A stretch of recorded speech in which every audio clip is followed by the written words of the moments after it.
प्रिय विद्यार्थियों नमस्कार। मैं डॉक्टर चंदन प्रकाश, लेक्चरर इतिहास विभाग वीर विरमदेव राजकीय स्नातकोत्तर महाविद्यालय जालोर मैं अपने पर्सनल यूट्यूब चैनल पर आप सभी का हार्दिक स्वागत करता हूं। प्रिय विद्यार्थियों, आज हम BA part second year paper second के अंतर्गत पुनर्जागरण के कारणों के बारे में अध्ययन करेंगे। पुनर्जागरण की गति कब और कैसे प्रारंभ हुई, इसके बारे में निश्चित रूप से कुछ नहीं कहा जा सकता। ऐसी मान्यता है कि इस गति का जन्म 13वीं सदी के उत्तरार्ध में हो चुका था। प्रोफेसर स्वैन का मत है कि पुनर्जागरण धर्म युद्ध तथा नए देशों की खोज से आरंभ हुआ। जो भी हो, इतना निश्चित है कि पुनरुत्थान किसी एक व्यक्ति, एक स्थान अथवा एक विचारधारा के कारण संभव नहीं हो पाया।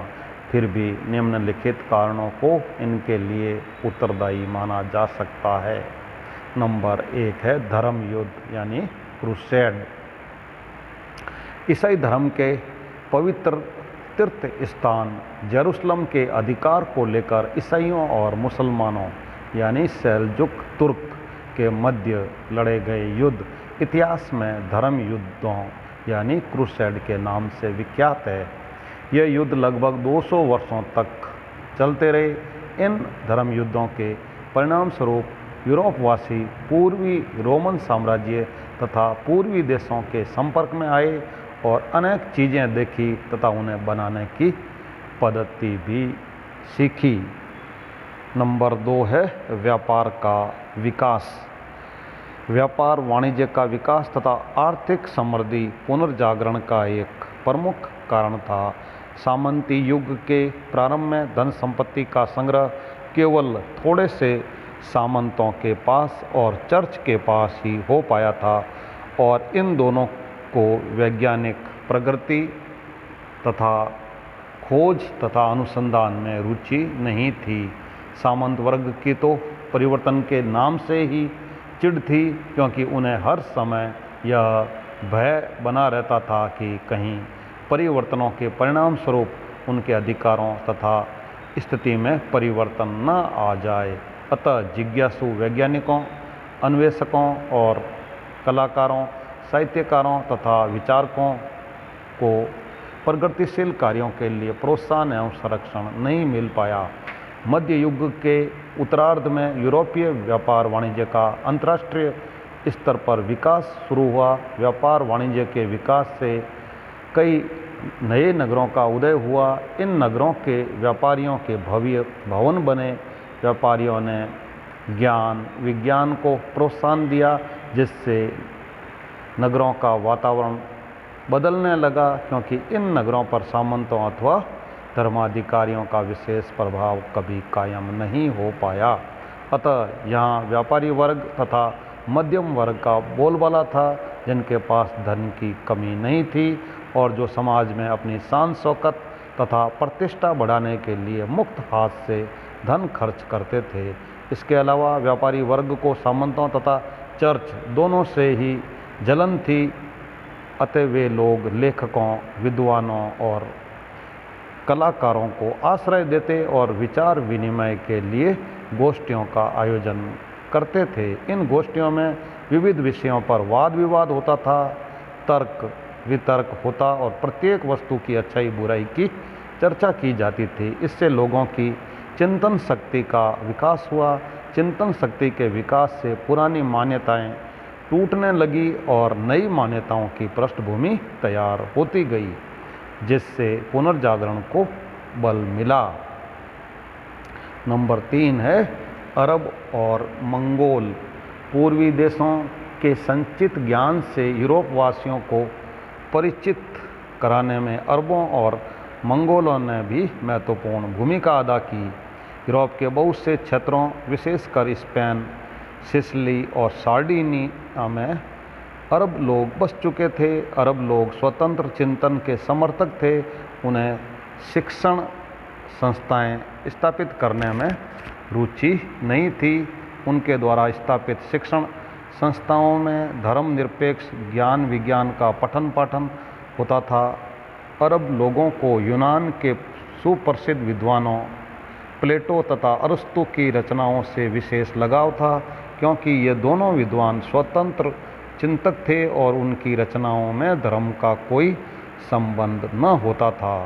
अरब लोगों ने यूरोप वासियों का ध्यान प्लेटो तथा अरस्तु की तरफ आकर्षित किया और इस प्रकार यूरोपवासी प्राचीन यूनानी ज्ञान के संपर्क में आए।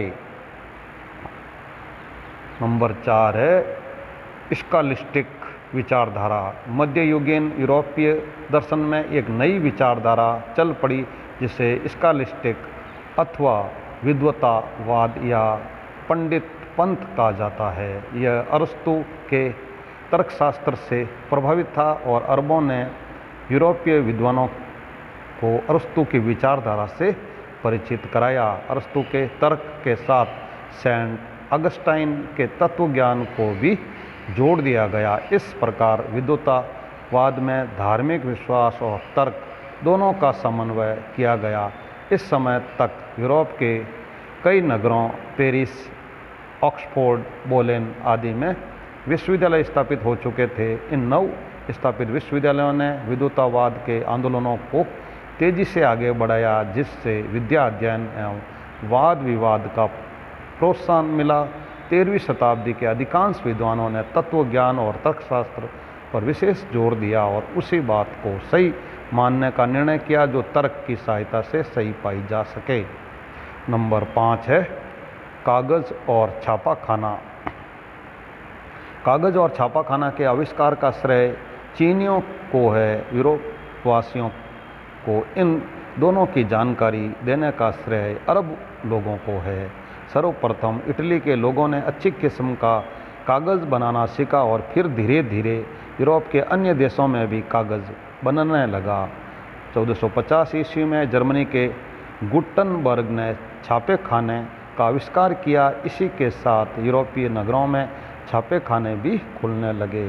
कागज़ और छापाखाना ने पुनर्जागरण को आगे बढ़ाने में महत्वपूर्ण योगदान दिया। नंबर 6 है कुस्तुनतुनिया पर तुर्कों का अधिकार। 1453 ईस्वी में पूर्वी रोमन साम्राज्य, जो इन दिनों में बाइजेंटाइन साम्राज्य के नाम से प्रसिद्ध था, की राजधानी कुस्तुनतुनिया पर उस्मानी तुर्कों ने अधिकार जमा लिया। कुस्तुनतुनिया पिछले 200 वर्षों से यूनानी ज्ञान, कला और कारीगरी का विख्यात केंद्र बना हुआ था, परंतु इस्लाम के अनुयायी उस्मानी तुर्कों के लिए बाइजेंटाइन संस्कृति का कोई महत्व न था। उन्होंने वहाँ के सभी लोगों को समान रूप से लूटना खसोटना शुरू कर दिया।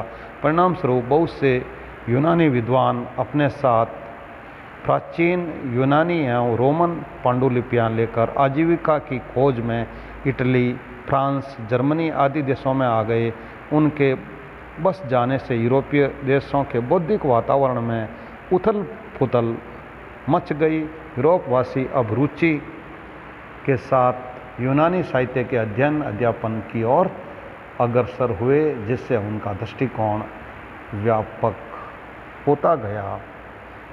प्रिय विद्यार्थियों, इस प्रकार आज हमने पुनर्जागरण के कारणों के बारे में अध्ययन किया है। Very thanks.